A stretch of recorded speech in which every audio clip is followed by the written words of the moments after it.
BJP सांसद साक्षी महाराज ने राम मंदिर को लेकर बड़ा बयान दिया है। उन्होंने कहा कि अगर कल्याण सिंह नहीं होते तो राम मंदिर कभी नहीं बन सकता था।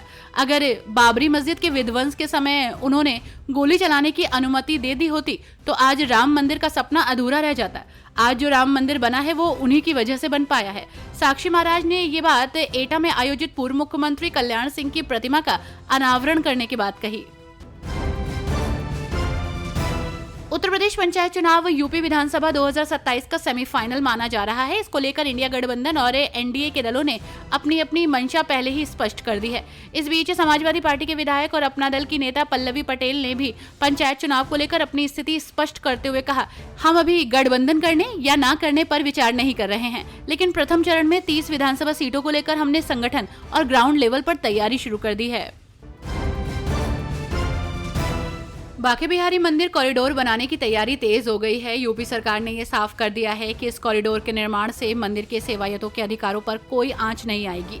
बांके बिहारी मंदिर कॉरिडोर से ब्रजभूमि में विकास होगा, श्रद्धा और संरचना का संगम होगा। अक्सर मंदिर में भीड़ के कारण भगदड़ जैसी घटनाएं होती रहती हैं और श्रद्धालुओं को काफी असुविधा का सामना करना पड़ता है। कॉरिडोर के बनने से ये सारी दिक्कतें खत्म हो जाएंगी और भक्तों को सुगम दर्शन मिलेंगे। आजमगढ़ से सपा सांसद अखिलेश यादव के भाई धर्मेंद्र यादव ने बड़ा बयान दिया। उन्होंने कहा कि इमरान मसूद होते कौन है जो सीट शेयरिंग पर फैसला करें। यह निर्णय कांग्रेस का शीर्ष नेतृत्व जैसे मल्लिकार्जुन खड़गे, राहुल गांधी और सोनिया गांधी और सपा प्रमुख अखिलेश यादव मिलकर लेंगे।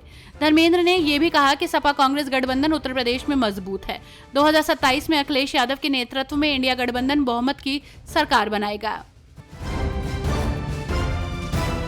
आरएसएस नेता इंद्रेश कुमार ने कल्की धाम में पूजा अर्चना की और भारत की एकता के लिए प्रार्थना की। उन्होंने कहा कि भारत ने स्वतंत्रता के लिए लंबा संघर्ष किया।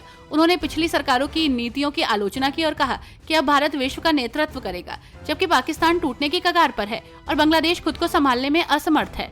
उन्होंने कहा कि पूर्वी पाकिस्तान बांग्लादेश में बदला, परंतु फिर से भारत सरकार ने विदेशी ताकतों के सामने सरेंडर किया और पीओके लेने के बजाय उसे छोड़ दिया। उत्तर प्रदेश के मुख्यमंत्री योगी आदित्यनाथ आज दिल्ली दौरे पर हैं। यहां वे राष्ट्रपति द्रौपदी मुर्मू से मुलाकात करेंगे। इस दौरान सीएम योगी गोरखपुर में एक यूनिवर्सिटी के उद्घाटन समारोह का निमंत्रण राष्ट्रपति को सौंपेंगे।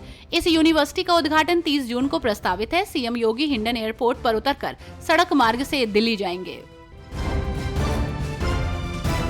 यूपी के बहराइच में लक्कड़ शाह मजार को ध्वस्त कर दिया है। करदनिया घाट वन्य जीव प्रभाग के संरक्षित क्षेत्र में स्थित मजार पर 7 बुलडोजर के साथ भारी पुलिस बल और वन विभाग कर्मियों ने रात भर कार्रवाई की। अतिक्रमण को हटा दिया गया है, तो वहीं पीएससी तैनात कर दी गई है। किसी को आने जाने की इजाजत नहीं दी गई है। कुछ दिन पहले लक्कड़ शाह बाबा की मजार पर हर साल आयोजित किए जाने वाले 1 दिवसीय मेले पर जिला प्रशासन ने रोक लगाई थी। रेल यात्रियों के लिए राहत भरी खबर है। अब स्लीपर क्लास का वेटिंग टिकट चार्ट बनने के बाद सीट खाली होने पर सीधे सेकंड एसी तक अपग्रेड हो सकेगा। अब तक ये सुविधा केवल थर्ड एसी तक सीमित थी। चेयर कार में भी टिकट अपग्रेड की सुविधा लागू कर दी गई है। रेलवे बोर्ड के निदेशक संजय मनोचा ने 13 मई को सभी क्षेत्रीय रेलवे को पत्र भेजकर नए नियम की जानकारी दी है। इंदौर का कपल हनीमून मनाने के लिए मेघालय गया, लेकिन पति राजा की हत्या कर दी गई। पत्नी 17 दिन से लापता थी, मगर इस रात से पर्दा उठता नजर आ रहा है। पत्नी सोनम को यूपी के गाजीपुर से बरामद कर लिया गया है। पुलिस ने पत्नी समेत 4 लोगों को गिरफ्तार किया है। पत्नी सोनम पर हायर किए गए हत्यारों द्वारा अपने पति राजा की हत्या कराने की बात सामने आई है। महानगर में पालतू कुत्ता और बिल्ली बिना लाइसेंस के पालना लोगों को भारी पड़ेगा। अलीगढ़ नगर निगम अभियान चलाकर लाइसेंस देने का काम करेगा। 1 साल के लिए पंजीकरण वैध होता है। साल 2024 में कराए गए पंजीकरण मार्च 2025 में समाप्त हो गए हैं। अप्रैल से अब तक 135 पशु प्रेमियों ने ही पंजीकरण कराया है। कुत्ता और बिल्ली का पंजीकरण नहीं कराने वालों को 5,000 का जुर्माना देना होगा।